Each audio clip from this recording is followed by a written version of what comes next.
ساہیوال میں Punjab food authority کی ملاوٹی دودھ فروشوں کے خلاف بڑی کارروائی۔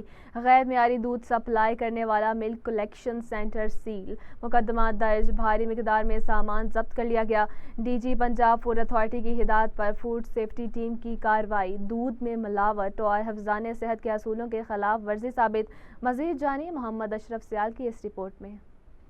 D G Punjab food authority Syed Musa Raza کی ہدایت پر فوڈ سیفٹی ٹیم نے 107 سیمینار چاندنی چوک میں قائم ملک کلیکشن سینٹر پر اچانک چھاپہ مار کارروائی کی۔ دوران انسپیکشن دودھ میں ملاوٹ ثابت ہونے پر یونٹ کو اصلاح تک بند کرتے ہوئے مقدمہ درج کر لیا گیا۔ پنجاب فوڈ اتھارٹی کے مطابق دودھ کے نمونے فوڈ سیفٹی قوانین پر پورا نہ اتر سکے، جبکہ دودھ میں فیٹ اور قدرتی غذائیت کی واضح کمی پائی گئی۔ کارروائی کے دوران دودھ کا چلر اور دیگر سامان قبضے میں لے لیا گیا۔ ڈی جی فوڈ اتھارٹی سید موسیٰ رضا نے بتایا کہ ورکنگ ایریا میں صفائی کے انتہائی ناقص انتظامات دیکھنے میں آئے، جہاں چھپکلیاں، مکھیوں کی بھرمار، مکڑی کے جالے اور گندگی موجود تھی۔ مزید یہ فوڈ ہینڈلرز کے میڈیکل سرٹیفکیٹس اور فوڈ سیفٹی ٹریننگ کا ریکارڈ بھی فراہم نہ کیا جا سکا۔ کیمرہ مین ذیشان اشرف کے ساتھ محمد اشرف سیال، وائس نیوز، ساہیوال۔